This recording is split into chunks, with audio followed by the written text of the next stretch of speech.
today we ask ourselves, who do I want to be? Welcome everybody to Sprachcamp 2020 on our second day. The question we asked yesterday is, who am I?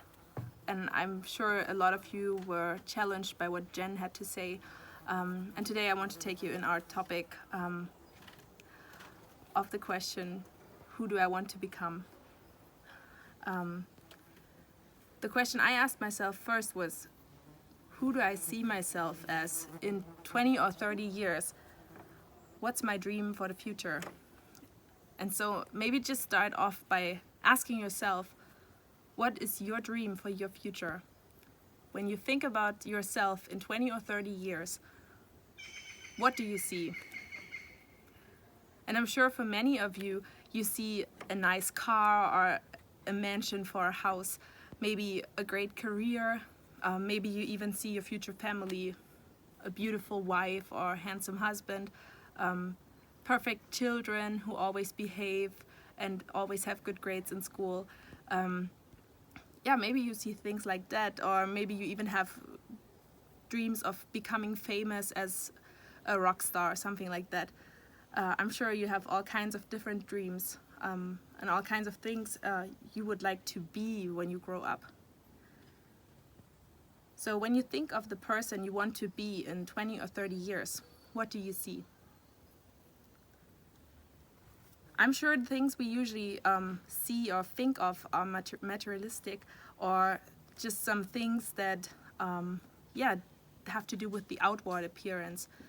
Things that other people can see, things that other people might even think are cool, or they would be jealous of, or something like that. And I think often that's also what the world tells us to aim for. When we look in our society, career, family, fame, all those things are something that we are supposed to want. We go to school to get good grades and in the end have a great job and get a lot of money. Usually that is what society tells us, what a good thing to work for is. It's usually something that others can see. And hopefully other people will have good thoughts about me when I have a great career or I have done something with my life, how it's often phrased by parents or grandparents. But don't get me wrong, like, all these things are not something bad. It's not bad to want a good career. It's definitely not bad to want a nice family in your future. It's not bad to want a nice looking car. I love cars myself, so I totally understand that it's something to wish for, to have a cool car. But I think there's more to a person than all these materialistic things we just usually want so other people will be jealous of us, or other people will have a good opinion of us. When you think about yourself in 2050, do you ever think about the kind of person you want to be maybe 30 years from now? Do you think about what character traits you would like to have, or do you think about how you want to behave? I rarely do, but the Bible challenges us not only to aim for things of this world, not only to aim for all the things that can be seen, but to aim for and work for the things that have to do with our heart.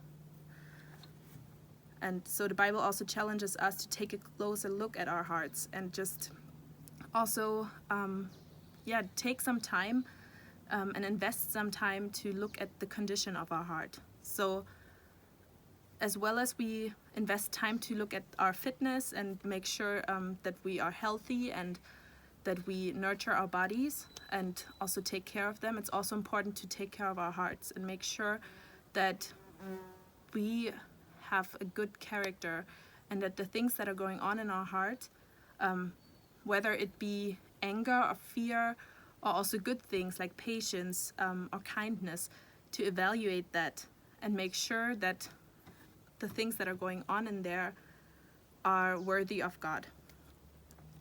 In 1 Samuel 16, it says, "But the Lord said to Samuel, 'Do not consider his appearance or his height, for I have rejected him.' The Lord does not look at the things people look at. People look at the outward appearance. but the Lord looks at the heart. God is not concerned with your great career or your grades at school right now. He doesn't care about whether you are the star football player in your soccer team. He only cares about what's going on in your heart. And I think we rarely set goals that have to do with our character and that have to do with how we behave as a person. And I think the Bible really wants to challenge us in that area so that we do not become obsessed with everything that's going on around us and everything that people can look at and people can see, but really, what's going on inside. And I think the way our character develops is much more influential than any amount of money or the greatest job you could ever have, because what person you really are, it will have influence on all your other areas of your life. So I think it's not just a minor thing to look at your character. I think looking at your character is very important because it will have an effect on everything else in your life. So just take another minute maybe to think about what kind of friends you have. Think about the people you would just share your whole heart with, that you would tell all your secrets to. I'm sure those aren't the people that have the greatest looks or have the richest parents. I'm sure the things you care about with your closest friends is whether they are honest, whether they are kind, whether they're patient. I think when you're serious with yourself, then it's really not about what other people can see, but what's going on with their character. So I think it's definitely worth it to also take a look at yourself and make sure that you will become that kind of person that others like to be around. And not just because you have a great car or maybe the greatest computer games or a lot of money. You want people to be, you want that people like to be around you because of the way you are.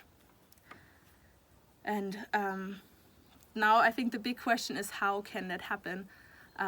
We will definitely tell you more about that during the week of Sprachcamp 2020 this year, but just let me give you a little glimpse into what God has designed.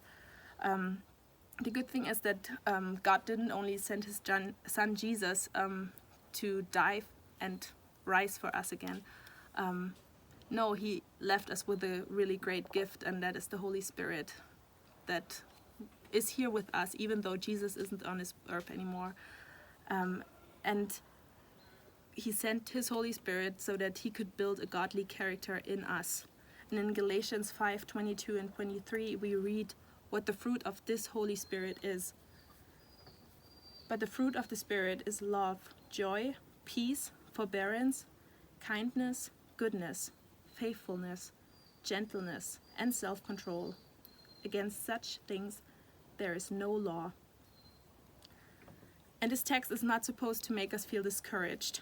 I think no one could ever achieve all these traits just by themselves. But again, I think it shows us how important it is to God that our heart is in a good condition, that we really become these kind of people that are kind, that are patient, that are loving and joyful. And I want to challenge you today to think more about what's going on inside you, rather than thinking about how you can become more popular in your school or how you can achieve to have more friends or things like that. I think when you think about the person you want to become, take some time and think about really how you want to be, what kind of character traits you want to have, and that you want to be known for a person who's patient and kind, rather than being known for having a great Ferrari, because at the end that's not what's going to matter in your life. And ultimately your character will determine what kind of person you will be and what kind of person you really are at your core. So with all that in mind, ask yourself again, who do you want to be?